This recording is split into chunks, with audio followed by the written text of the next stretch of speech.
Very good morning friends. मैं engineer Dinesh. दोस्तों,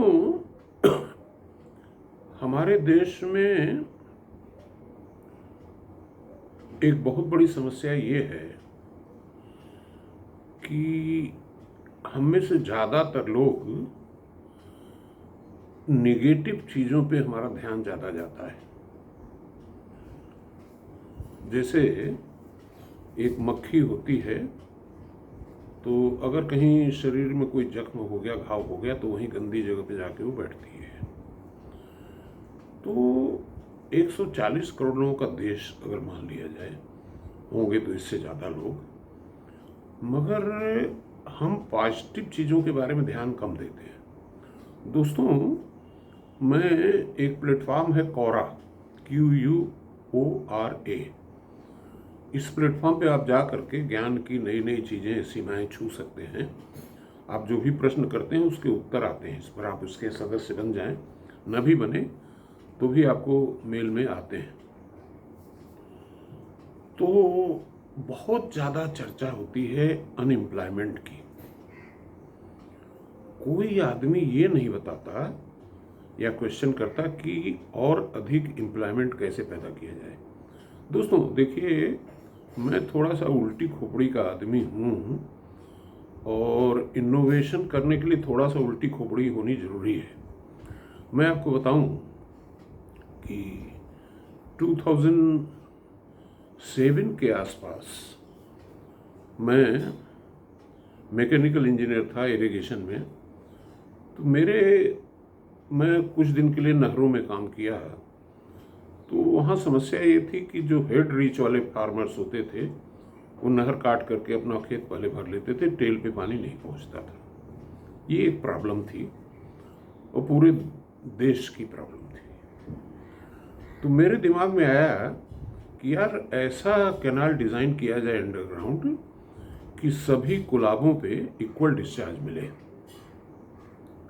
अगर सारे के सारे कुलाबे खोल दिए जाएं एट द सेम टाइम, और मान लीजिए डिस्चार्ज Q है और कुलाबे N हैं, तो सबको Q/N पानी मिले। I started working on the design of this canal. Of course I had to collaborate with some private companies also. तो मैंने बनाई कैनाल और सक्सेस हुई, और वो रिप्लिकेट हुई। सैकड़ों कैनाल उस पैटर्न पे बन चुकी हैं। कहने का मतलब ये है कि अगर हम इसी में झगड़ा करते रहते कि पहले हम पानी लेंगे, पहले हम लेंगे, बजाय ये किसी ने ये नहीं सोचा कि सोल्यूशन क्या हो सकता है। तो अनएम्प्लॉयमेंट चिल्लाने से अनएम्प्लॉयमेंट नहीं खत्म होगा। चिल्लाना शुरू करिए employment, how to create employment. अब देखिए, हम लोग कितने निगेटिव हैं कि अनएम्प्लॉयमेंट पे क्वेश्चन करिए कोरा पे, तो सैकड़ों लोग उसका जवाब देने लगेंगे। सैकड़ों लोग गवर्नमेंट ऑफ द स्टेट और गवर्नमेंट ऑफ द सेंटर को क्रिटिसाइज करेंगे। कोई आदमी इस पे नहीं सवाल करेगा कि हाउ टू क्रिएट एम्प्लॉयमेंट। मैंने कोरा पे एक क्वेश्चन डाल दिया 2-3 दिन पहले कि how to create billion jobs in India. तो पता चला कि सिर्फ एक जवाब आया। बड़ा डिस्क्रिप्टिव तो है, लेकिन वो क्रांतिकारी जवाब नहीं था।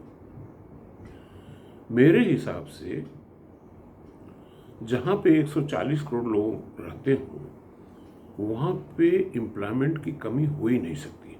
देखिए, अर्थशास्त्र क्या है, व्हाट इज इकोनॉमिक्स, रुपया क्या है, पैसा क्या है।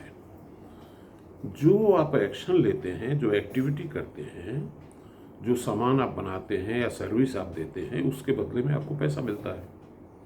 यानी कि जहाँ पे 140 करोड़ लोग हों, तो सबको मकान चाहिए, सबको शिक्षा चाहिए, सबको स्वास्थ्य चाहिए। The demand is huge. If you compare this to a rich country like US, जहाँ पे सिर्फ 35 करोड़ लोग होते हैं, तो वहाँ पर डिमांड तो 35 करोड़ लोगों की ही होगी। भाई, कंजम्पशन कौन करता है? Who is the consumer? The population is the consumer. जब तुम्हारे पास पॉपुलेशन नहीं है तो कहाँ कंज्यूम कराओगे? नेचुरली आप एक्सपोर्ट करोगे। तो हमें तो एक्सपोर्ट की कोई इतनी ज़रूरत नहीं, हम अपने देशवासियों की ही ज़रूरतों को पूरा कर लें। थोड़ी देर के लिए सोचिए कि चाइना की तरह से, चाइना की वॉल के बारे में तो आप जानते ही हैं, तो हमारे देश में अगर हम एक्सपोर्ट इंपोर्ट के बारे में भूल जाएं थोड़ी देर के लिए, या कम करने के बारे में सोचें, इंपोर्ट कम करने के बारे में, तो देखिए हम जो क्रूड मंगाते हैं बाहर से, हमारे पास तो इतनी धूप है, इतनी सोलर एनर्जी है कि उसको हम टैप कर लें और दिन के 6 घंटे बिना किसी बैटरी के हम सोलर पावर से अपना काम चला सकते हैं। और बाकी के जो 18 घंटे बचते हैं उसमें हम फॉसिल फ्यूल, न्यूक्लियर पावर, इन सब चीज़ों पे फोकस कर सकते हैं। और हमारे पास कोयले की भी कमी नहीं है, तो नेचुरली हमारा ऑयल इंपोर्ट पे खर्चा कम आएगा। तो हमारे पास इतना सारा स्कोप है, 140 करोड़ लोगों के लिए मकान बनाना। इस पे हम नहीं फोकस करते कि मकान बनाने की स्पीड कैसे बढ़ाई जाए। भाई मकान कंस्ट्रक्शन के बजाय why can't we think about manufacturing houses at half the price of the conventional cost? तो सवाल इस बात का है कि एम्प्लॉयमेंट जनरेट कैसे हो, इसके बारे में न तो कोई पार्लियामेंट में बहस होती है, न किसी और प्लेटफॉर्म पे बहस होती है। बहस किस बात की होती है कि जो जॉब हैं, छोटे से जॉब, 1% या 2%, उसके बारे में हम लड़ते रहते हैं पार्लियामेंट में। और हम बात करते हैं कि वो जॉब हमको मिल जाए, वो चाहते हैं हमको मिल जाए। अरे भाई, 1000 पोस्ट के लिए आप 10 लाख लोग अप्लाई करते हो। उसी तरह से मेडिकल में जाओ तो 30-40 हज़ार वैकेंसी के लिए 20 लाख लोग अप्लाई करते हो। वही हाल इंजीनियरिंग का है। कोई ये नहीं सोचता कि ये जो हमारे IITs हैं, देखिए एक बड़ा छोटा सा कॉन्सेप्ट में इस प्लेटफॉर्म पे बता चुका हूँ कि जितने हमारे इंजीनियरिंग कॉलेजेस हैं, हम क्यों नहीं उनको IIT की क्वालिटी दे सकते। एक छोटा सा कॉन्सेप्ट है। हमारे भाई साहब जर्मनी में शिक्षा लिए, बहुत पहले की बात है। He did his DSc from Berlin university.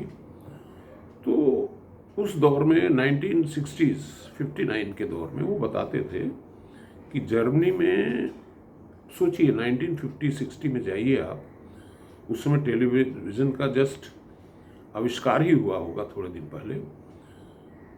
भाई साहब बताते थे कि जर्मनी में एक प्रोफेसर कम से कम 4-5 क्लासरूम को पढ़ाता है क्लोज सर्किट टेलीविज़न से।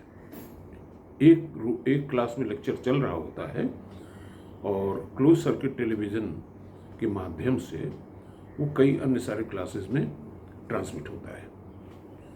तो हमारे देश में हम ऐसा क्यों नहीं कर सकते कि जो हमारे प्राइवेट इंजीनियरिंग कॉलेजेस हैं वहाँ पे भी हम IIT के लेक्चर्स को ट्रांसमिट कर दें। चलिए ठीक है, लैब उतने लेवल की बनाने में टाइम लगेगा, लेकिन जो क्लासरूम का मटेरियल है उसको ट्रांसमिट करने में क्या दिक्कत है। और ये जो प्राइवेट कॉलेजेस एफिलिएट करें IIT से, थोड़ी फीस उनको दें। और जो बच्चों से लाखों रुपया फीस ये प्राइवेट कॉलेज वाले ले रहे हैं, और जो मैंने थोड़ा स्टडी किया, जो प्राइवेट इंजीनियरिंग कॉलेज बड़े बड़े बने हुए हैं, खूब बड़ी सी बिल्डिंग बना रखी हैं, और जब वहाँ जा कर के टीचर के सैलरी के बारे में पूछो तो आई एम सरप्राइज्ड कि they are getting 12,000 rupees, 15,000 rupees per month. तो बजाय इसके कि हम अपनी शिक्षा में क्वालिटेटिव बदलाव लाने के बारे में सोचें कि कैसे हमारी quality of education, quality of skill development बढ़े through online, and how do we create more employable people, how can we skill our people to become employable, इस पे डिस्कशन होना चाहिए पार्लियामेंट में। पार्लियामेंट में डिस्कशन क्या करते हैं कि अरे भाई आरक्षण आप खा गए। अरे भाई, आरक्षण तो तब दोगे ना जब आपके पास कहावत है ना कि 1 अनार 100 बीमार। अब 1 अनार में 100 आदमी को कैसे बांटोगे। अगर ऐसा होता कि 50 अनार 100 बीमार, तो चलो आधा आधा बांट देते। तो कोई आदमी ये नहीं सोच रहा है कि अनार की संख्या कैसे बढ़ाई जाए। सब लोग इसी में लड़ रहे हैं कि एक अनार जो है वो हम ही को दे दो। तो दोस्तों, I am suggesting a paradigm shift in our thinking process, specially in the thinking of politicians, bureaucrats, planners, और आम जनता को भी मैं इशू ये उठाना चाहता हूँ कि बजाय इसको डिस्कस करने अनएम्प्लॉयमेंट चिल्लाने के, हमको एम्प्लॉयमेंट क्रिएट कैसे किया जाए, इस पे काम करने की ज़रूरत है। मैंने कई लेक्चर्स दिए हैं आपको। एक मैंने ये बताया कि how AI can be helpful in solving the problem of agriculture labour, farm labour. एक फार्म लेबर को एक AI टूल पकड़ा दिया जाए और वो 10 फार्म लेबर के बराबर काम कर ले, तो उसको मुंबई कलकत्ता भागने की जरूरत नहीं पड़ेगी। इस पे चिंतन होना चाहिए। मगर हम लोग नेगेटिविटी में, आपस में लड़ने झगड़ने में, किसी चीज़ पे यूनिफॉर्मिटी, कोहेसन और इंटीग्रेशन होता ही नहीं। हर चीज़ में डिसइंटीग्रेशन, हर चीज़ में लड़ाई झगड़े। हम कहाँ जा रहे हैं, इस पे हमको सोचने की जरूरत है। धन्यवाद।